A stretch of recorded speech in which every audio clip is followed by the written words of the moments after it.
APBN 2026 tetap dijaga sehat. Bapak Presiden bahkan tadi menyampaikan kita harus tetap menjaga APBN. Kalau kita lihat postur halaman 20 dari sisi pagu belanjanya, belanja kementerian lembaga akan mencapai 1.498,3 triliun. Operasi pemerintah, yang ini yang sering Bapak Presiden minta untuk dilihat efisiensi, kebutuhan minimum pemerintah itu 564 triliun. Sedangkan belanja-belanja prioritas yang Bapak Presiden sampaikan tadi, baik untuk membantu orang miskin, melindungi kelompok rentan, maupun memberikan bantuan dan juga di bidang pendidikan kesehatan, itu mencapai 934 triliun sendiri. Ini adalah belanja-belanja yang sudah menjadi priority Presiden, semuanya sudah masuk di dalam 1.498. Masih ada belanja non-kementerian termasuk diskresi Presiden. Ini termasuk impres jalan dan impres bendungan yang nanti banyak akan menjadi sesuatu sarana atau alat Presiden untuk bisa meyakinkan bahwa daerah-daerah tertentu yang memang perlu bantuan dari sisi pembangunan jalan itu bisa dilaksanakan. Itu total belanja non-KL selain diskresi Presiden juga untuk subsidi itu ditaruhnya di non-KL, kompensasi terutama untuk energi dan juga untuk belanja-belanja mandatori seperti pembayaran pensiun, pembayaran bunga utang dan penanggulangan bencana mencapai 1.638. Belanja pemerintah pusat ya yang 1.498 tadi plus yang di BUN sebetulnya yang langsung dinikmati masyarakat di masing-masing daerah. Kan ini sering sekarang beberapa pemerintah daerah menyampaikan, oh kami membutuhkan untuk membantu masyarakatnya. Masyarakatnya banyak mendapatkan bantuan juga langsung dari pemerintah pusat. Makanya Presiden tadi di dalam pidatonya juga menyampaikan belanja pusat dan daerah harus menjadi satu arah. Itu 1.376,9 triliun sendiri. Ini artinya walaupun pusat yang belanja, yang menikmati adalah rakyat atau masyarakat di daerah-daerah.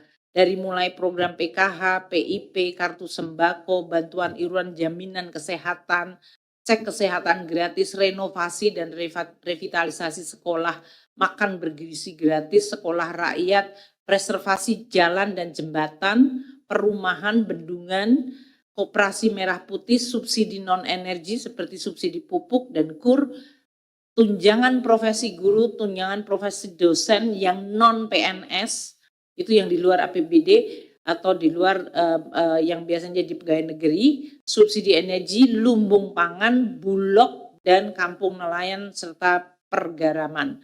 Ini semuanya letaknya di daerah, dinikmati oleh masyarakat di daerah.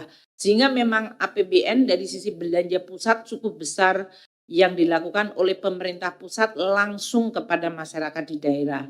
Belanja KL dan transfer ke daerah ini menjadi satu kesatuan.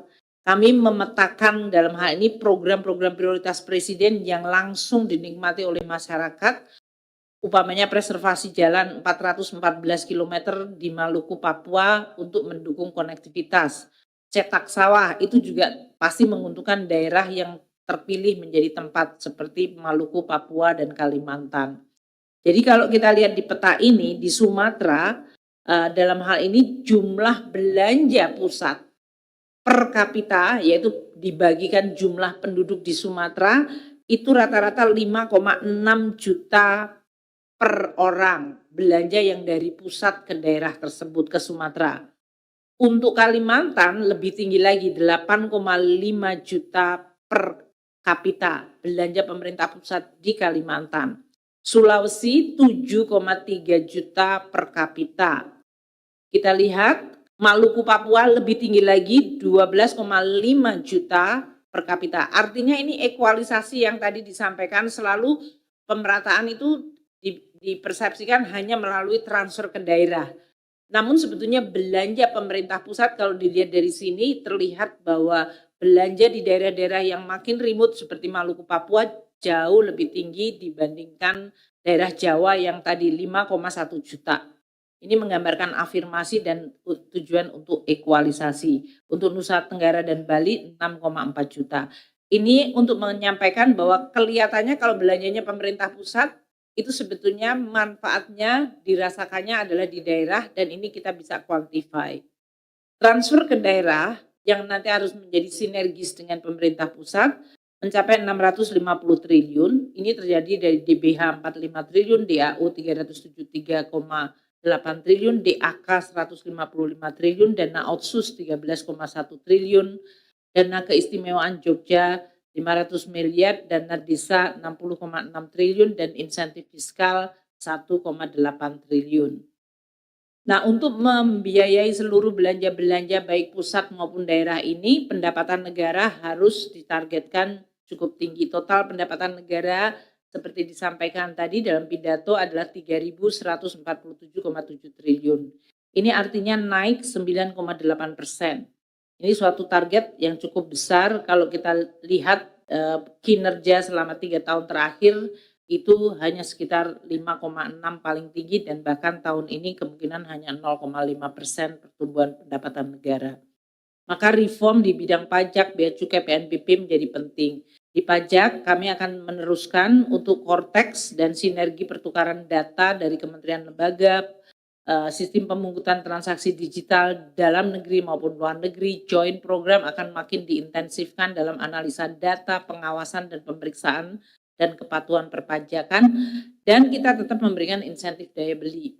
Untuk bea cukai, kebijakan cukai hasil tembakau dan ekstensifikasi barang kena cukai akan terus dieksplorasi untuk nanti dilaksanakan di 2026. Kita juga mengintensifikasikan bea masuk, terutama melihat perkembangan perdagangan internasional yang cenderung tidak minta supaya bea masuk diturunkan. Sedangkan kebijakan bea keluar dengan hilirisasi sudah terjadi, maka banyak bea keluar juga akan hilang karena mereka sudah jadi input dari banyak pabrik smelter. Penegakan hukum akan dilakukan terutama untuk barang-barang penyelundupan untuk barang kena cukai, terutama rokok maupun barang beralkohol. Untuk PNBP kami sudah berdiskusi dengan Menteri SDM bagaimana meningkatkan optimalisasi dan memperbaiki tata kelola untuk pengawasan dan penegakan hukum untuk sumber daya alam. Dan kita juga bersama Menteri SDM juga akan menggunakan Simbara untuk terus meningkatkan sinerginya. APBN 2026 akan defisit 2,48% dari GDP. Ini adalah penurunan defisit kalau kita lihat dibandingkan tahun 2025 outlook, yaitu 2,78.